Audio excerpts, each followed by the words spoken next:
மைதானத்தில் தோனிக்கு நடந்த உச்சக்கட்ட அவமானம். செம்ம டென்ஷனில் தோனி செய்த செயல். ஆர்சிபிக்கு இது தேவைதான். கடந்த சனிக்கிழமை ராயல் சேலஞ்சர்ஸ் பெங்களூரு அணிக்கு எதிரான போட்டியில் சென்னை சூப்பர் கிங்ஸ் அணி தோல்வியடைந்த பின்னர் தோனி பெங்களூரு அணி வீரர்களுடன் கைகுலுக்காமல் சென்றது தற்போது சர்ச்சையை ஏற்படுத்தியுள்ளது. மேலும் தோனியா அவர் செய்ததற்கு பின்னணியில் உள்ள காரணம் குறித்த தகவல்களும் வெளியாகியுள்ளது. சென்னை அணியின் முன்னாள் கேப்டன் மகேந்திர சிங் தோனி நடப்பு IPL தொடரில் கேப்டன் பதவியில் இருந்து விலகி அந்த அணியில் விக்கெட் கீப்பராகவும் பேட்ஸ்மேனாகவும் விளையாடி வந்தார். இதனால் கிரிக்கெட் ஆர்வலர்கள் பலரும் இதுதான் தோனியின் கடைசி IPL போட்டி என்றும் இந்த சீசனுக்கு பிறகு அவர் ஓய்வை அறிவிப்பார் என்றும் கருத்து தெரிவித்து வந்தனர். ஆனால் தோனியின் ஓய்வு குறித்து இதுவரை சென்னை அணி நிர்வாகமும் தோனியும் எந்த அதிகாரப்பூர்வ அறிவிப்பையும் வெளியிடப்படவில்லை. இப்படியான நிலையில் சென்னை அணி ரசிகர்கள் பலரும் இந்த முறை சென்னை சூப்பர் கிங்ஸ் அணி சாம்பியன் பட்டத்தை வெல்ல வேண்டும் என்று பிரார்த்தித்து வந்தனர். ஆனால் பெங்களூரு அணிக்கு எதிரான போட்டியில் சென்னை அணி தோல்வியுற்றது. அந்த அணி வீரர்களை மட்டுமின்றி ஒட்டுமொத்த சென்னை அணி ரசிகர்களையும் அதிர்ச்சியில் ஆழ்த்தியது.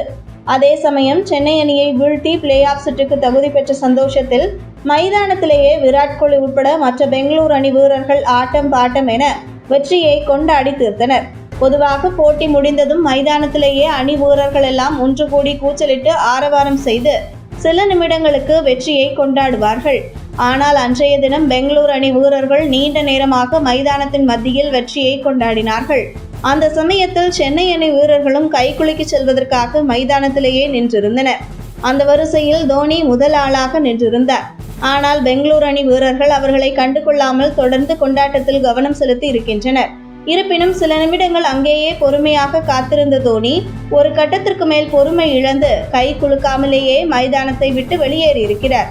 வெளியேறி சென்றபோது கூட அங்கே நின்றிருந்த RCB அணியின் உதவியாளர்கள் மற்றும் பயிற்சியாளர்களுக்கு அவர் கை குலுக்கிய பின்னரே ஓய்வறைக்கு சென்றுள்ளார்.